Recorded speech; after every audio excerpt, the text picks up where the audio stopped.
talk about the pre-budget jitters today. The topic, yeah. Yeah. What's Rachel Reeves doing? When is the budget? The It's supposed budget to be in is next 20 something. week, Yeah. next week Wednesday. And I know this particularly because I'm planning to send out my first investor emails on either Wednesday morning or Thursday morning as a way to say, look, we all expect this budget to be a disaster. How do we personally capitalize on it is when everyone's eyes are on politics and how that affects the economy. That's the perfect time for a business like mine to start pitching to investors.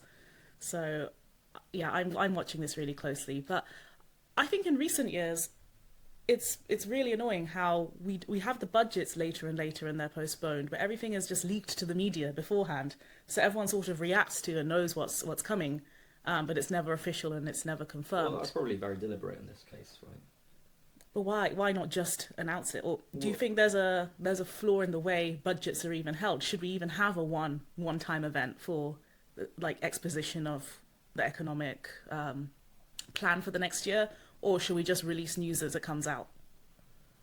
well, in good times it doesn't really matter, but in bad times, you don't really want surprise, shock events. I mean, they're probably wary of when Liz Truss sprung upon us the what was it, the spring Mini the budget.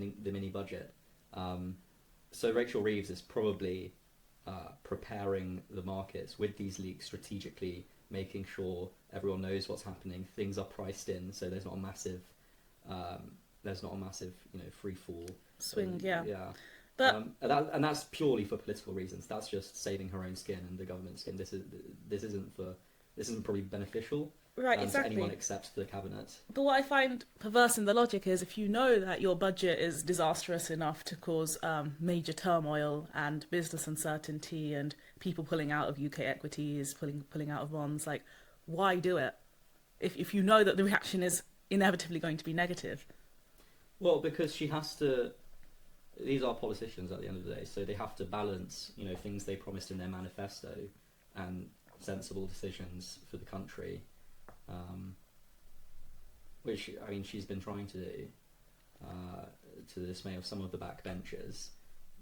I find What it, what yeah. what do you think? Do you think she's going to stick to her fiscal rules, or do you think she's going to It's hard increasingly? to know what her fiscal rules are anymore. Again, this is why we're all waiting on the budget. Um, but yeah, I do think Labour realises it's a really unpopular government, and while you're unpopular, you may as well continue to do unpopular things, right? Like, Yeah, what what further do you have to lose?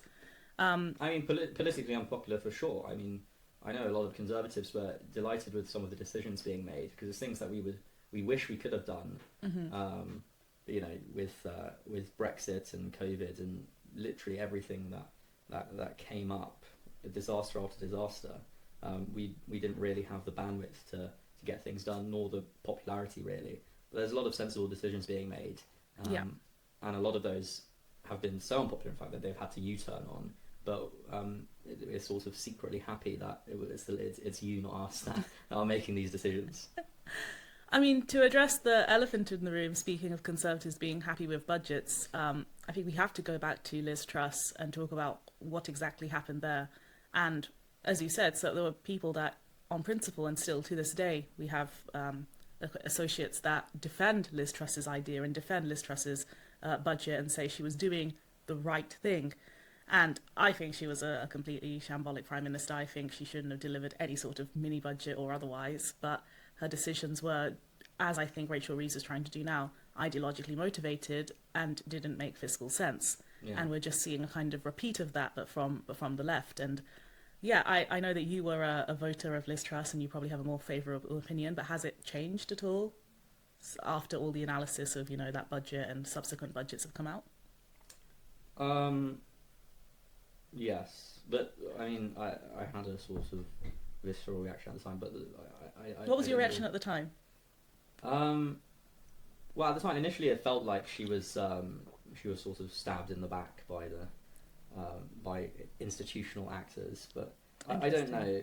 Well, I voted for her because it seemed like um, To specify in the leadership in contest, yeah. in the leadership. Not Uh, that the general public had a chance to vote for Liz Truss And or in any of the. and in hindsight, I don't think it was so much a vote for her, but a vote against Rishi Sunak.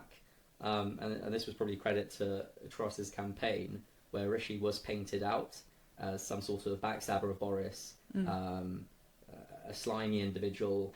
They put a lot of weight on the timing that he set up his Ready for Rishi campaign website. Yeah, as if politicians don't plan their campaigns years in advance, Yeah. as if we don't even encourage them to do that. Of course we do. Yeah, and viewed from a different lens, this is just preparation. Rishi was actually very capable and very qualified for the job. Yeah. In hindsight, we saw that he was probably one of the best leaders that we've had in the last. I would caveat and say I think he was one of the best chancellors we've had in Yeah. a very long time. I don't know if he was.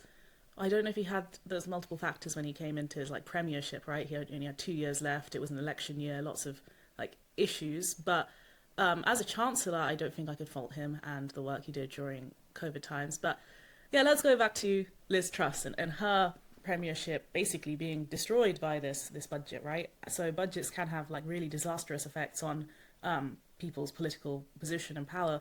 But that should that even really be the focus? Like, a budget shouldn't have to be political football, in my opinion. A budget should be fiscally responsible. A budget should do what's right for the economy, despite how your voter base feels about it.